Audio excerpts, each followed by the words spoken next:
Welcome to రా sports. నేను మీ రమేష్ని. CSK Lucknow super giant మధ్య ఈరోజు మ్యాచ్ జరిగింది కదా. మ్యాచ్ చూసిన ఎవరైనా అనుకుంటారు సిఎస్కే ఈజీగా గెలుస్తుంది అని. ఎందుకంటే సిఎస్కే 20 ఓవర్లలో 4 వికెట్ల నష్టానికి 210 పరుగులు అంటే 210 రన్స్ చేసింది. దీన్ని బట్టి ఏమనిపిస్తుంది, సిఎస్కేలో బౌలర్స్ కూడా బాగుంటారు, ఈజీగా గెలిచేస్తారని అనుకుంటారు. కానీ ఇక్కడ ఒక పెద్ద పొరపాటు జరిగింది. అభిమానుల అంచనాల తలకిందుంచేస్తూ ఈ లక్నో సూపర్ జైంట్ గెలిచింది. ఎలా గెలిచిందంటే ఒకే ఒక్క ప్లేయర్ తోటి, స్టెయిన్ ఇంత సూపర్గా ఆడాడనంటే లక్నో సూపర్ జైంట్ మొత్తం ప్లేయర్లందరి తను ఒక్కడే ఆడాడు. తను 124 రన్స్ చేసి అజేయంగా నిలిచి ఒంటి చేత్తో సిఎస్కే పైన లక్నో సూపర్ జైంట్ని గెలిపించాడని అంటే అసలు మ్యాచ్ చూడకపోతే మనం ఎవ్వరూ కూడా ఈ మ్యాచ్కి లక్నో సూపర్ జైంట్ గెలిచిందని అనుకోరు. ఎందుకంటే చివరి ఓవర్ వరకు సిఎస్కే వైపే గెలుపు అనేది ఉండేది. ఎందుకంటే లాస్ట్ ఓవర్లో 6 balls 17 runs కొట్టాలి. అంత పీక్ మూమెంట్లో లాస్ట్ ఓవర్లో 17 runs కొట్టడం అంటే అసలు చాలా అసాధ్యం. ఎందుకంటే సిఎస్ఏ బౌలర్స్ కూడా చాలా బాగుంటారు. వాళ్ళందరూ ప్రతి ఒక్కరు వాళ్ళ బౌలింగ్లో వాళ్ళ యావరేజ్కి తగ్గట్టు బౌలింగ్ చేస్తున్నారు. కానీ లాస్ట్లో ఎంత బాగా బ్యాటింగ్ చేశాడు అని అంటే స్టెయిన్ అసలు తను ఏమాత్రం డిఫెక్ట్ కాకుండా, ఏమాత్రం అగ్రెసివ్గా పోకుండా, ఏ బాల్ పడుతుంది over pitch ball, first ball 6 కొట్టేశాడు. నెక్స్ట్ బాల్ స్లిప్లో కట్ అయిపోయి స్లిప్లో 4 పోయింది. సెకండ్ బాల్ మళ్ళీ 4, థర్డ్ బాల్ మళ్ళీ 4, ఫోర్త్ బాల్ మళ్ళీ 4. చలో లక్నో సూపర్ జైంట్ గెలిచిపోయింది. అసలు ఎందుకు గెలిచిందని అంటే పొరపాటు ఎక్కడ జరిగిందని అంటే ఫస్ట్లో సూపర్ జైంట్లో Rahul first over or second ఓవర్లోనే తన వికెట్ కోల్పోవడం జరిగింది. అప్పుడే టైట్ పొజిషన్కి వచ్చేసిన లక్నో సూపర్ జైంట్ కాస్తంత నెమ్మదిగానే ఆడిందని చెప్పేసాలి. 2 వికెట్ల తర్వాత ఎప్పుడైతే స్టెయిన్ వచ్చాడో అప్పటి నుంచి వెళ్ళి పరుగుల వేగం పెరిగింది.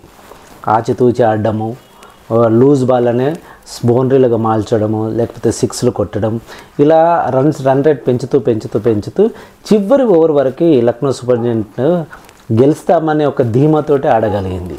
అదే ఆట. T20లో ఎప్పుడు కానీ ఒక కాన్ఫిడెంట్ ఉండాలి. మన ఏ స్కోర్ అయినా రన్ చేస్తామనే ఒక అవకాశము, ఒక ఆలోచన ఉంటే ఈజీగా ఆ స్కోర్ను ఛేదించవచ్చు అనేది ఈరోజు లక్నో సూపర్ జైంట్స్ స్టెయిన్ చెప్పాడు. స్టెయిన్ ఒంటి చేత్తో ఎవరైతే లక్నో సూపర్ జైంట్ ప్లేయర్ మొత్తం 12 మెంబర్స్ ఉన్నారో అందరిది ఒకే ఒక స్టెయిన్ ఒక్కడే ఆడాడు. 124 runs చేశాడు అని అంటే నాటేజోస్ అది 63 balls-లలో 124 runs చేసి తను లక్నో సూపర్ జైంట్స్ గెలిపించారు. ఈ మ్యాచ్ గురించి మాట్లాడాలంటే తన ఒక్కని గురించే మాట్లాడాలి. ఇకపోతే సిఎస్కేలో రుతురాజ్ గైక్వాడ్ కూడా చాలా బాగా ఆడాడు. తను కూడా మంచి స్కోర్ చేశాడు, సెంచరీ సాధించాడు, 108 runs చేశాడు. చేసిన తర్వాత కూడా శివన్ దుబే కూడా చాలా బాగా ఆడాడు. తను కూడా హాఫ్ సెంచరీ కంప్లీట్ చేశాడు.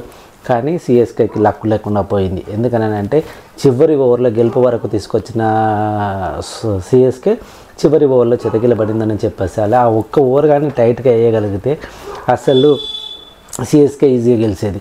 ఇంకొక విషయం ఇక్కడ ఏమంటే సిఎస్కే హోమ్ గ్రౌండ్లో ఓడిపోయింది. అసలు సిఎస్కేని హోమ్ గ్రౌండ్లో ఓడించడం అంటే అసాధ్యం. ఎందుకని అంటే అక్కడ ఫ్యాన్ సపోర్ట్ ఉంటుంది, వాళ్ళ పిచ్ వాళ్ళది, వాళ్ళ సరౌండింగ్ వాళ్ళదే, వాళ్ళ వెదర్ వాళ్ళదే, వాళ్ళకి ఎన్విరాన్మెంట్ టోటల్గా వాళ్ళకి సిఎస్కేకి కంఫర్ట్గా ఉంటుంది. అయినా కానీ సిఎస్కేని సూపర్ జైంట్ ఓడిపించిందని, లక్నో సూపర్ జైంట్ ఓడిపించిందని అంటే వాళ్ళు ఎంత స్ట్రాంగ్గా బరిలోకి, ఎంత స్ట్రాంగ్గా ఫీల్డ్లోకి దిగారో మీరు అర్థం చేసుకోవచ్చు.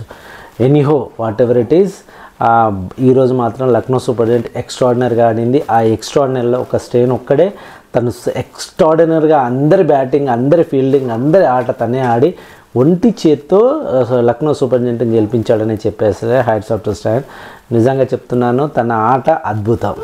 ఇక్కడ మనం వెతకాల్సింది ఏంటన్నా అంటే ఇంతమంది ప్లేయర్లు ఉన్నా కానీ స్టెయిన్ ఒక్కడే ఒంటి చేత్తో గెలిపించాడని అంటే తను ఆడేటప్పుడు తనని చూస్తే మనకు అర్థమవుతుంది ప్లాన్డ్గా ఎలా ఆడుతున్నాడు అనేది. What ever it is, CSK మొత్తానికైతే అన్లక్కీగా ఓడిపోయిందని చెప్పాలి. లక్కీగా లక్నో సూపర్ జైంట్స్ గెలిచింది, సూపర్గా గెలిచింది. Anyhow thank you very much. మీరందరూ రా స్పోర్ట్స్ చూస్తున్నందుకు. చూడడమే కాదు, దీన్ని సబ్స్క్రైబ్ చేయండి, షేర్ చేయండి, లైక్ చేయండి.